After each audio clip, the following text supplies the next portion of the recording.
علامہ اقبال نے کہا ہے کہ افراد کے ہاتھوں میں ہے اقوام کی تقدیر، ہر فرد ہے ملت کے مقدر کا ستارہ۔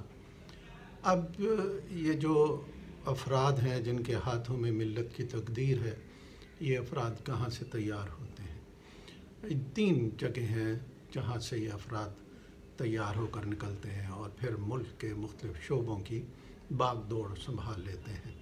اس میں گھر ہے، سماج ہے، اور وہ جگہ جہاں انسان کام کر رہا ہوتا ہے۔ سب سے بنیادی جو جگہ ہے وہ گھر ہے۔ گھرانہ بہت اہم ہے۔ گھرانہ چند افراد پر مشتمل ہوتا ہے، ماں باپ ہوتے ہیں اور اولاد ہوتی ہے۔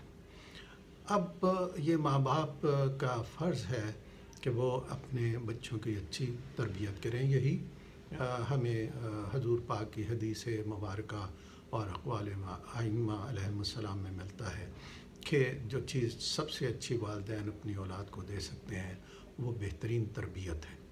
اب یہ تربیت کیسے دی جائے؟ تربیت کے دو اصول یا دو بڑی چیزیں جو مینجمنٹ میں بتائی جاتی ہیں وہ یہ ہیں کہ آپ ماڈلنگ کے ذریعے سے ٹھیک کر سکتے ہیں کسی کو، یا شیپنگ کے ذریعے سے کر سکتے ہیں۔ یعنی آپ اپنا نمونہ پیش کر سکتے ہیں، اپنا بیہیویئر بتائیں، طرز عمل بتائیں، گفتگو بتائیں، اپنا اٹھنا بیٹھنا بتائیں، دوسروں کے ساتھ رویہ بتائیں، اپنے جذبات کو کیسے کنٹرول کر سکتے ہیں وہ بتائیے، کسی کے خوشی غمی میں کس طرح شامل ہونا ہے یا ہوتے ہیں وہ بتائیے۔ تو دوسرا آپ کے اس عمل کو دیکھے گا اور پھر اس طرح کرنے کی کوشش کرے گا۔ یا پھر ایک اور طریقہ یہ ہے کہ آپ دوسرے کا طرز عمل دیکھتے ہیں اور اس میں جہاں جہاں آپ کو خرابی نظر آتی ہے اس کو ٹھیک کرنے کی کوشش کرتے ہیں۔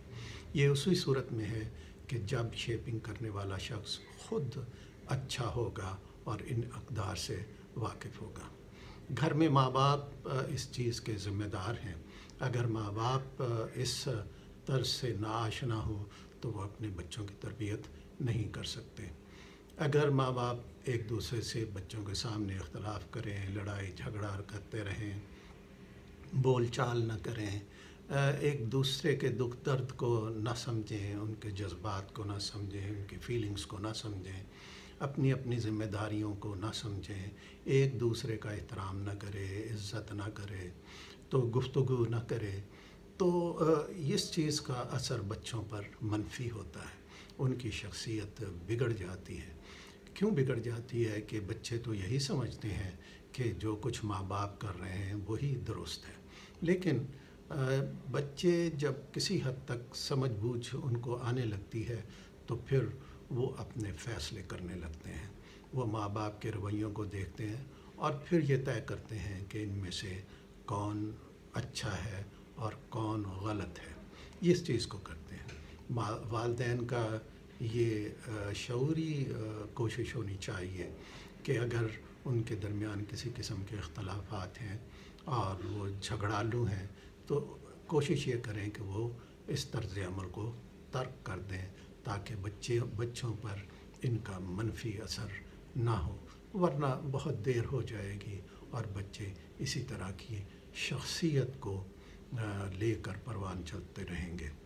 اور اگر کبھی کسی وقت یہ انتہائی ضروری ہو جائے کہ آپ کو اپنے اسپاؤس کو، میاں نے بیوی یا بیوی نے میاں کو سمجھانا ہے یا کہنا ہے تو وہ بچوں کے سامنے نہ کہیں، اکیلے میں لے کر جائیں، وہاں بات کریں جہاں بچے ان چیزوں کو نہ دیکھ سکیں۔ دیکھیے، مینجمنٹ کا ایک اصول ہے اور وہ یہ ہے کہ اگر آپ کسی کو شاباش کہنا چاہتے ہیں، کچھ انعام دینا چاہتے ہیں، یعنی ریوارڈ کرنا چاہتے ہیں، تو وہ اوپنلی کیجئے، سب کے سامنے کیجئے، اس کا نام بتائیے جس کو ریوارڈ دیا جا رہا ہے اور کیوں دیا جا رہا ہے یہ بھی بتائیے۔ تو اگر والدین میں سے کوئی ایک، ماں یا باپ، دوسرے کے طرز عمل کو اچھا سمجھتا ہے، اپریشیٹ کرنا چاہتا ہے، تو پھر اسے وہ طرز عمل بچوں کی موجودگی میں کرنا چاہیے تاکہ وہ ایک اچھا اثر لے کر جائے۔ اس کے ساتھ اگر کسی بات سے اختلاف ہو تو مینجمنٹ یہ کہتی ہے کہ اختلاف، یا اگر اسے ایڈمونش کرنا ہو، کچھ ہلکی بہت ڈانٹ ڈپٹ کرنی ہو، تو بچوں کے سامنے نہ کیجیے. یعنی جو مینیجر اگر ایسے کرنا چاہتا ہے تو باقی سٹاف کے سامنے نہ کہے, اسے علیحدہ سے اپنے آفس میں لے جائے. تو اسی طرح ماں باپ میں سے اگر کوئی ایسا کرنا چاہتا ہے تو وہ دوسرے کو علیحدگی میں لے جائے اور وہاں جا کر اس کو سمجھائے. اگر بچوں کے سامنے ہی یہ ڈانٹ ڈپٹ ہوگی تو نہ صرف یہ کہ بچے اس کا منفی اثر لیں گے, بلکہ جس کو ڈانٹا جا رہا ہے اس کی عزت نفس مجروح ہوگی, اس میں ایک ری ایکشن پیدا ہوگا, ایک انتقامی جذبہ پیدا ہوگا, جس کی بنیاد پر معاملات بگڑتے چلے جائیں گے. اور اگر یہ اور ایسا رویہ روزانہ کا معمول ہو جائے تو پھر بگاڑ اس حد تک بڑھ جاتا ہے کہ پھر اس کی اصلاح ممکن نہیں ہوتی. تو وہ گھرانے, وہ پیرنٹس جو اس قسم کے طرز عمل کا شکار ہیں, ان کو ابھی یہ کوشش کرنا شروع کر دینی چاہیے, شعوری کوشش, کہ وہ کسی طرح سے اپنے رویوں کو بہتر کریں, بچوں کے سامنے نہ لڑیں, ان کے سامنے مثبت باتیں کریں. تو اس طرح سے ہو سکتا ہے, اور میں یقین سے کہہ سکتا ہوں کہ جو بگاڑ ہو چکا ہے اس کی اصلاح ہو جائے گی انشاءاللہ تعالی.